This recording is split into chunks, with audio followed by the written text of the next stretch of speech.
अब हमारे पास यहाँ पर आ गए हैं metamers. Metamers are the fourth type of structural isomers. तो इसको अगर हम देखें तो इसकी डेफिनेशन ये बनती है कि same molecular formula but differ in alkyl groups attach to the polyvalent atoms. ठीक है, फर्स्ट ऑफ ऑल हम ये देख लेते हैं कि पॉलीवैलेंट एटम्स क्या होते हैं।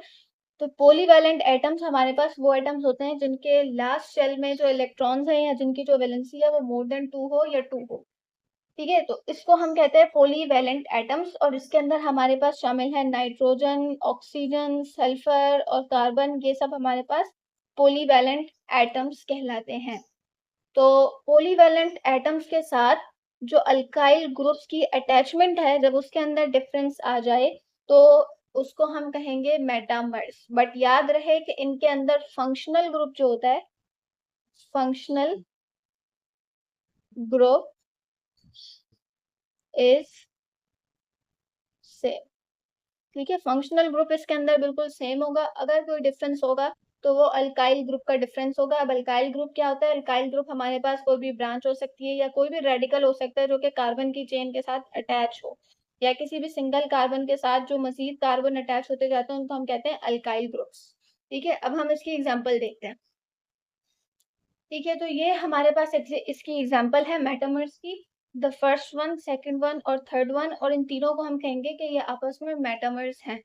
मेटामर्स सबसे पहले हमारे पास इनका जो फंक्शनल ग्रुप है वो है ईथर, क्योंकि कार्बन की चेन के दरमियान में एक सिंगल ऑक्सीजन आ रहा है, तो इस वजह से हम इन तीनों को ईथर कहेंगे। तो पहली चीज क्या थी कि फंक्शनल ग्रुप सेम होना चाहिए, और वो यहाँ पर सेम है। और दूसरी चीज मेटामर्स के अंदर क्या होती है कि इनके अंदर जो अल्काइल ग्रुप हमारे पास अटैच है वो डिफरेंट हो। अब ऑक्सीजन के इस तरफ अगर हम देखें तो यहाँ पर 2 कार्बन की चेन है, और अगर हम इस तरफ देखें तो यहाँ पर भी 2 कार्बन चेन है। तो इसको हम कह सकते हैं इथाइल, और इसको भी क्या कह सकते हैं इथाइल। तो हम क्या कहेंगे, तो इसका नाम हमारे पास बनेगा di ethyl ether. Di ethyl इसलिए क्योंकि ऑक्सीजन के इस तरफ भी एक इथाइल है और इस तरफ भी एक इथाइल है, तो ये हमारे पास इथाइल बन जाएगा, और ऑक्सीजन की वजह से हम इसको ईथर कह रहे हैं। और याद रहे कि ये हमने इसका कॉमन नेम लिखा है, डाई इथाइल ईथर, ये IUPAC नेम नहीं है।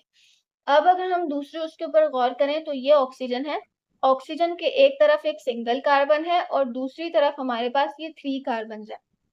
तो एक सिंगल कार्बन को हम कहते हैं मिथाइल, और एक 3 कार्बन चेन को हम कहते हैं प्रोप कहते हैं, प्रोपाइल कह सकते हैं हम इसको। तो हम इसको क्या कहेंगे, फर्स्ट ऑफ ऑल हम अल्फाबेटिकल ऑर्डर के अंदर लिखते हैं, यानी कि मिथाइल और प्रोपाइल। मिथाइल M से शुरू होता है, प्रोपाइल P से शुरू होता है। अब इन दोनों में से पहले हम वो लिखेंगे जो कि अल्फाबेट्स के अंदर, यानी कि ABCD जब हम लिखते हैं तो उसके अंदर जो पहले आता है वो पहले लिखा जाएगा। तो हम कहते हैं MNOP, यानी कि M पहले आता है और P बाद में आता है। दैट्स वाई हम यहाँ पर इसके नेम के अंदर पहले मिथाइल लिखेंगे। ठीक है, मिथाइल। इसके बाद हम क्या लिखेंगे, ये हमारे पास एक बिल्कुल स्ट्रेट चेन है प्रोपाइल की, तो इसका नेम हम नीचे करके लिखते हैं थोड़ा। ये हमारे पास है मिथाइल, इसकी बात हो रही है ऊपर वाले